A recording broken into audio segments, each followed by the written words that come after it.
Hello and welcome to Why the Media.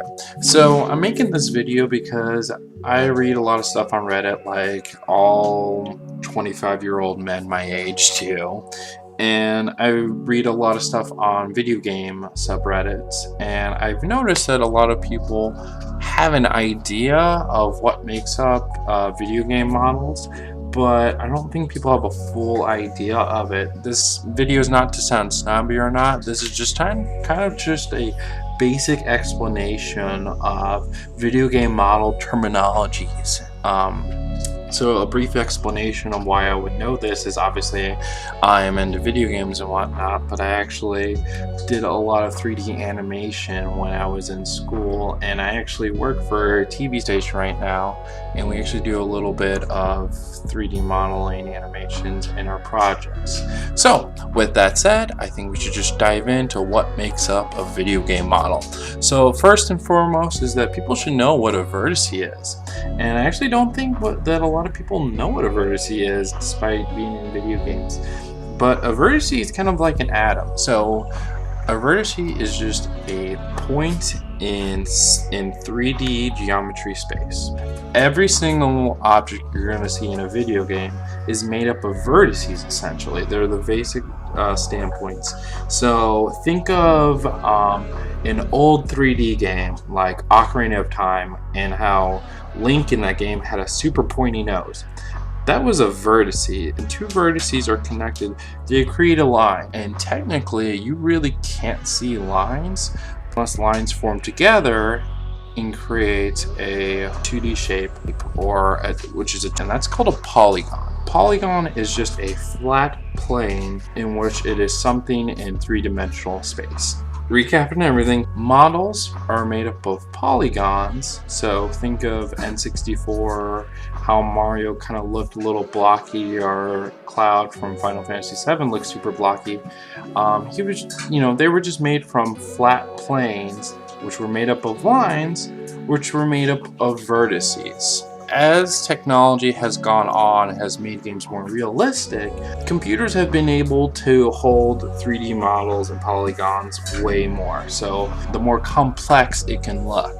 In Guardians of the Galaxy, the living planet actually has, I believe, something like 3 billion polygons on it, which is kind of crazy, but in theory, there is no limit to the amount of polygons we can comprehend. And just think of early PlayStation 3 games and how we thought they looked good, and video games that came out now, so think of Horizon Zero Dawn, Uncharted 4. These are games with crazy amount of polygons in them. But another major reason why these models look better is because of materials. So if you play video games and you have friends that play video games, you've probably heard the term texture, and you might think you have an idea of texture, but I have a feeling that a lot of people have a misunderstanding of what textures in video games really are. And I think that what a lot of people think of when they think of textures, they're really thinking of materials. So a material is how a 3D object interacts with light. What a material is that it is essentially made up of textures, and a texture is just a 2D image placed on a 3D object. So when you think of old video games, they looked really flat, or at least the models did. Think of the paintings in Mario 64. They were just super flat. They looked unrealistic. They looked pretty fake.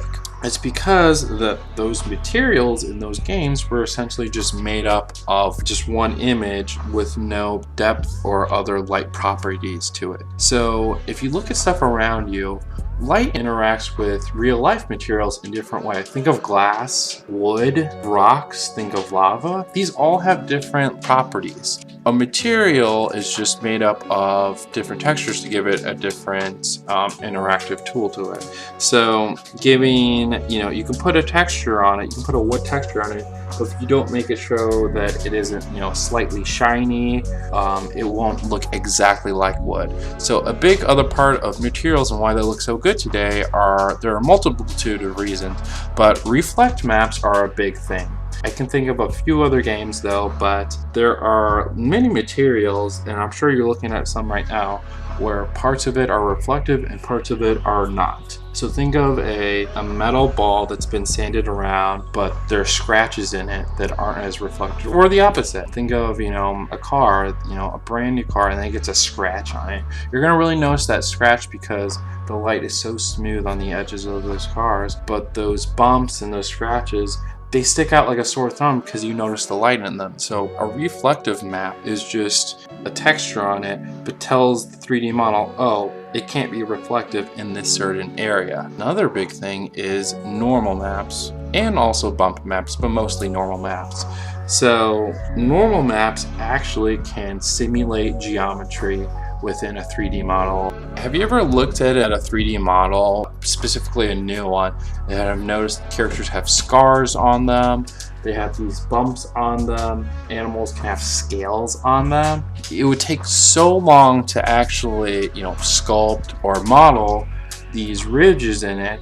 What we have is that we have really smart texture maps that tell programs, hey, if it's these areas, they stick out, or these areas don't. And these are essentially normal maps. Bump maps essentially do the same thing. They're more primitive, and they were just black and white. And normal maps, they're made up of 3 colors, so they're more mathematically accurate, and so therefore they look better. And then the last thing I would really like people to talk about when they know about 3D modeling is subsurface scattering. And so if you ever notice that why human models look more realistic than others, is a big reason is subsurface scattering. Subsurface scattering is when light hits an object, light scatters beneath the surface. Have you ever taken a light and held it underneath your hand? Well, that would be an example of subsurface scattering. Or if you looked at someone's ear behind a light. 3D models are actually incorporating these nowadays, and it's a big way of how we are able to, or how our eyes and minds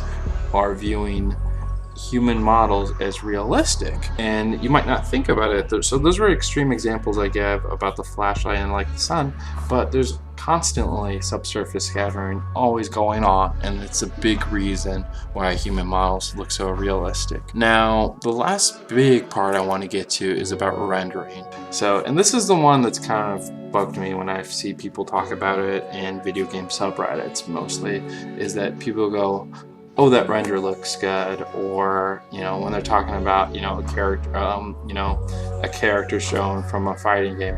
So what a render is a program using the information you've given it, from the polygons, the vertices, the models, and then the materials placed on it. The programs create an image. A render is essentially creating an image, and you can render videos, but videos are just made up of images.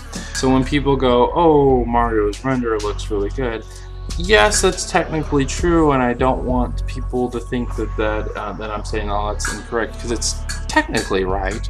But a lot of times these renders go through Photoshop. In rendering, you can actually change the settings, and rendering is also choosing how light is ultimately interacted with an object, because that's really all what 3D modeling is, showing how light is interacting, simulating how light is interacting with an object, because if you didn't have lighting, there wouldn't be anything to see in a video game. Image renders are a little bit different from video game renders. So obviously the example I gave you were for video games, but video games actually render images actually. So for a game that's 30 frames per second, that's a game that's rendering out 30 images per second. Or fighting games are 60 frames per second, and so therefore they're rendering out 60 frames per second. And that's a big deal when it comes to incorporating how complex the materials are, how complex the models are. If things become too complex, that's going to hurt how often a game can be rendered out. Changing the frame rate. The only other thing I would like people to know about is talking about hair. So specifically in hair in video games, they've done a clever way of doing it in that they're actually just images placed on character models that just look like hair, and then they're just transparent, so it kind of has that feel. That's why hair a lot of times in video games is flat.